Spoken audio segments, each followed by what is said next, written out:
안녕하세요. 에버생과 박영우 원장입니다. 이번 시간에는 안검 항색종의 크기에 따라서 4단계로 나누게 되는데요. 각각의 단계에 대해서 설명하고 그 치료법에 대해서 알아보도록 하겠습니다.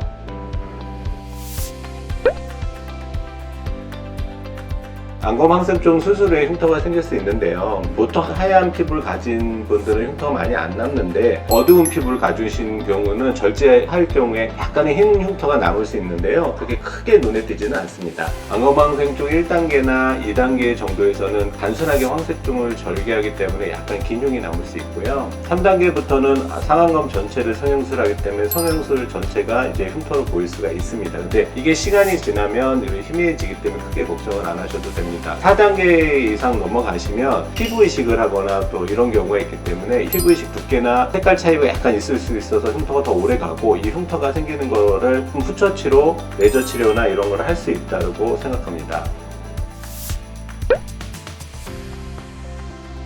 안검 항색종 환자를 보면 처음에는 레이저를 많이 하고 오시고요. 수술하고 재발하시는 경우도 종종 제 병원에 내원하게 됩니다. 근데 재발하는 원인은 첫 번째로는 충분하게 절제하지 않았거나 아니면 레이저 했을 때 다 안 갈아냈거나 이런 문제가 있을 수 있고요. 또 한 가지는 이제 콜레스테롤 수치가 계속 높으면서 새로 생기는 경우가 있습니다. 처음에 생겼을 때 깔끔하게 절제하면 흉터가 적게 남지만 재발해서 하시는 분은 아무래도 흉터 범위도 크고 흉터도 조금 더 생길 수가 있습니다. 그렇지만 그런 흉터가 아주 심하진 않기 때문에 크게 걱정 안 하셔도 됩니다.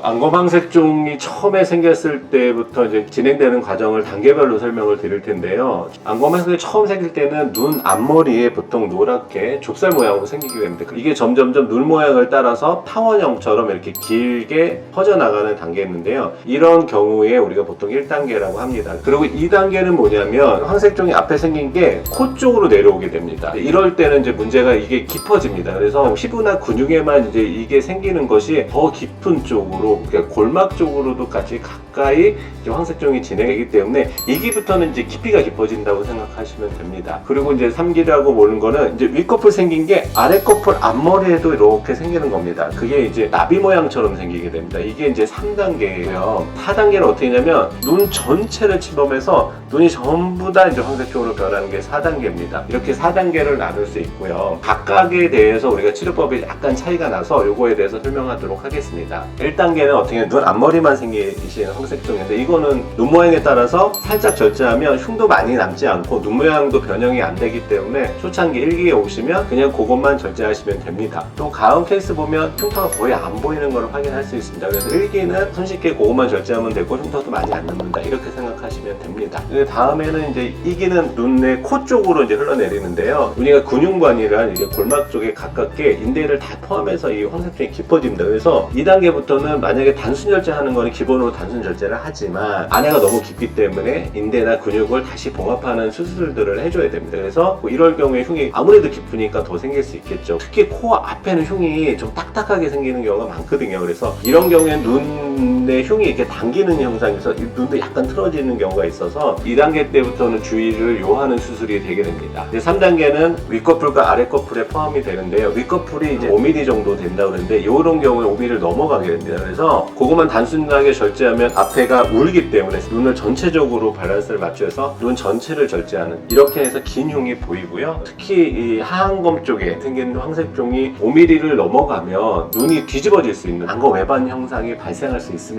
그러면 우리가 피부 이식까지 생각을 해야 되기 때문에 3단계부터는 수술할 때 여러 가지를 고려해야 됩니다. 그러니까 눈 모양도 고려해야 되고 기능적으로 뒤집어진다든가 안 감긴다든가 이런 것들을 다 고려해야 되기 때문에 흉터가 좀 더 오래 가고 흉터도 조금 더 많이 남을 수 있다, 이렇게 3단계부터 생각하시면 됩니다. 마지막으로 계속 황색종을 수술 안 하시고 치료도 안 하시고 방치하시면 이제 눈 전체로 퍼지는 경우가 있는데, 이런 경우에 이제 여분의 피부가 있으면 피부 이식을 해서 이거를 전부 다 없앨 수는 있습니다. 근데 이런 경우는 흉이 아무래도 오래 가고 또 눈 윗꺼풀도 많이 간 때문에 흉이 상당히 오래 갑니다. 그런 경우에는 흉이 1년 이상 간다고 보셔야 됩니다. 그래서 단계별로 이제 흉이 점점점 더 커지고 점점점 오래 간다고 생각하시면 되고요. 그런데 이제 간혹 가다가는 전체적으로 황색종이 침범하면 이때부터는 수술이 거의 불가해서요. 그냥 그 황색종의 덩어리만 조금 긁어내 주시고 수술은 거기서 멈춰버리는 경우가 많고요. 그리고 일부만 절제해서 눈 뜨는 정도만 조정해 줄 수 있습니다. 그러니까 4단계까지는 안 가시는 것이 좋습니다.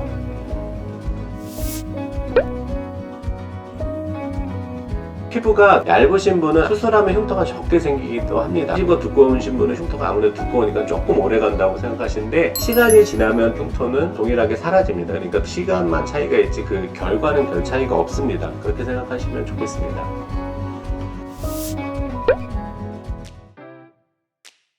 안검 황색종은 수술도 중요하지만 평상시의 관리도 중요합니다. 그래서 제가 3가지 포인트를 짚어드리면 첫 번째는 혈중 콜레스테롤 수치를 정상으로 유지하는 것이 좋습니다. 왜냐하면 혈중 콜레스테롤 수치 이상이 1차성 질환이라고 보는 겁니다. 그래서 원인에 나타난 증상, 2차성 질환 황색종은 그 영향으로 생기는 거기 때문에 황색종을 치료하는 것도 중요하지만 첫 번째로는 혈중 콜레스테롤 수치를 정상으로 유지하시는 것이 좋습니다. 그러기 위해서 우리가 첫 번째로는 식이요법을 하는데요. 가공된 기름, 빵류도 그렇고 초콜릿, 케이크, 팝콘, 마요네즈 이런 것들을 피하셔야 되고 트랜스 지방이 있는 음식은 당연히 피하시는 게 좋고요. 이렇게 식이요법을 하시고요. 두 번째로 운동요법인데 하루에 30분씩 땀날 정도로 걸으셔서 일주일에 3번 이상 하시는 게 좋습니다. 그리고 세 번째는 3개월 동안 식이요법도 하고 운동요법을 하셨는데 다시 피검사를 했는데 높다 이러시면 약물요법을 시행하는 것이 좋습니다. 그래서 이런 거를 하시는 게 중요하고 꼭 자기 몸 관리하는 거를 더 중요하게 생각하는 게 좋습니다.